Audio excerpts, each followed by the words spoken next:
من صورة مؤسستنا العسكرية الناصعة التي ركبها أجيال من قادتنا طيلة عقود، والتي تميزت لدى عموم شعبنا بشكل خاص خلال أحداث 2011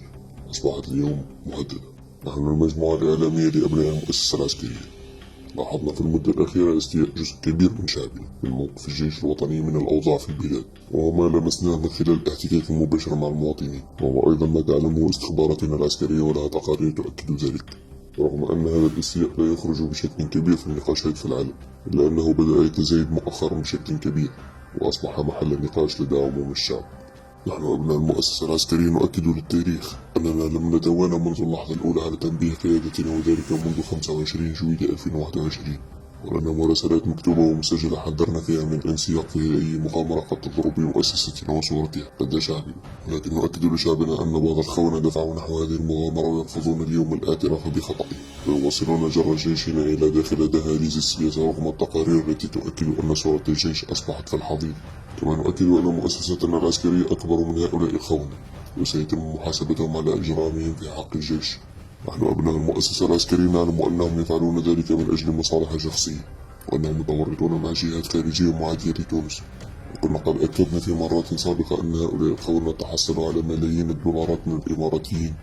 وذلك خلال رحلات سرية قاموا بها إلى المالديف، وذلك بواسطة مصرية ووساطة أحد العسكريين الذين كان يعمل كملحق عسكري في سفارة تونس بأبو ظبي، والذي استفاق اليوم وتراجع على دعم التوجه الذي ذهب فيه الجيش. نحن نعلم أن هؤلاء الخونة العملاء المرتشون يخافون من المحاسبة، ولهذا هم يخشون الاعتراف بخطئهم ويرفضون التراجع رغم الخطر المحدق بتونس وبجيشنا. وقد لفتنا انتباه القيادة في عديد المناسبات إلى أن صورة جيشنا تتدهور باستمرار منذ 25 جويلية 2021، ومنذ أن تم إغلاق مؤسسة البرلمان بمدرعة عسكرية، ورغم أن القيادة تعلم ذلك ولها تقارير تؤكد تدهور صورة الجيش، إلا أنها تتجاهل تحذيراتنا، وأصبحت اليوم تشارك في السلطة التنفيذية بمستشارين ووزراء، وهو ما يعد خرقا لعقيدة الجيش. نحن أبناء المؤسسة العسكرية حذرنا مرارا القيادة العسكرية من التواطؤ في جريمة إقحام الجيش في السياسة، لكنها لم تحرك ساكنة، ولا زالت تأبى أن تنأب المؤسسة عن الصراعات السياسية، بل على العكس تأخرت المحاكم العسكرية لمحاكمة المناوئين لهذا التوجه.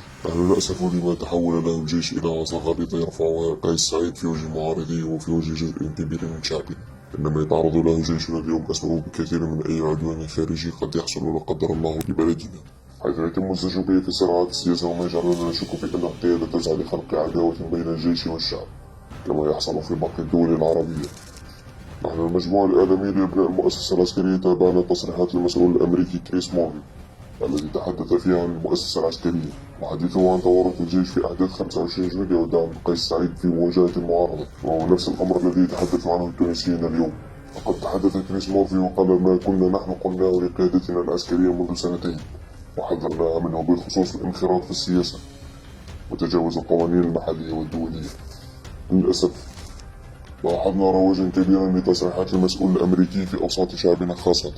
على مواقع التواصل الاجتماعي، وهو ما يؤكد أن صورة جيشنا تراجعت فعلا وبشكل خطير لدى عموم التونسيين. الخطورة أصبحت مضاعفة اليوم، خاصة مع قرار أمريكا باعتبارها الداعم الأساسي لنا وقف مساعدتها لمؤسستنا العسكرية، وما سينجر عن ذلك من تراجع في قدراتنا العسكرية واللوجستية على المدى المتوسط والبعيد. نحن المجموعة الإعلامية لأبناء المؤسسة العسكرية نستغرب كيف أنه بالتزامن مع هذه الانتكاسة وهذه الأزمات التي يعيشها جيشنا نجد أن القيادة بصدد مشاركة قيس سعيد في إلغاء الانتخابات المقبلة والمنتظرة في 2024،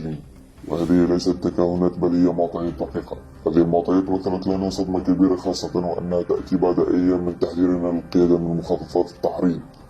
التي تستهدف الأشقاء في ليبيا، والتي تهدف إلى خلق مناخ من عدم الاستقرار حتى يتم إلغاء الانتخابات بناء على الفصل 90 الذي ينص على أن إلغاء الانتخابات لا يكون إلا في حالة وجود حرب وخطر أمني كبير، وهو ما يجعلنا نشك في أن القيادة العسكرية متورطة في ذلك أيضا، وهي من تقف خلف حملة التحريض ضد الأشقاء في ليبيا من خلال حسابات يقودها محمد البوزيدي، وهو موثق في تقارير استخباراتية دقيقة اطلعنا على بعضها، ويبدو أنها تم إعدادها فقط لابتزاز محمد البوزيدي لإجباره على مواصلة التحريض ضمن لعبة إقليمية للمخابرات المصرية يدعم فيها أيضا تستفيد منها مصر ويستفيد منها قيس سعيد وشركائه. نحن أبناء المؤسسة العسكرية أصبحت شكوكنا قوية في أن التقارير التي اطلعنا عليها حول محمد البوزيدي هي تقارير صحيحة يتم استعمالها للضغط عليه فقط، خاصة في ظل الصمت الغريب أمام المعطيات التي تؤكد تورطه في كشف سرية تمركزاتنا العسكرية والأمنية في الحدود. وبالتعاون مع بعض أفراد الحرس الوطني في السنوات الممتدة من 2013 حتى اليوم،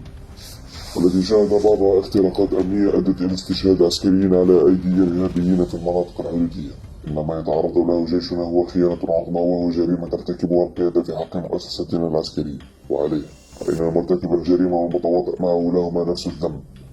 ويستحقان نفس العقوبة. ومواصلة إقحام الجيش في مستنقع السياسة، وبخلاف أنه أساء إلى صورتنا أمام شعبه، فهو يأخذنا نحو المجهول ونحو الخراب. وعاش تونس حرة من يعبد الدهر، وعاش الجيش صون الوطن، ويسقط كل الخونة، وإن غدا المناظرية قريب.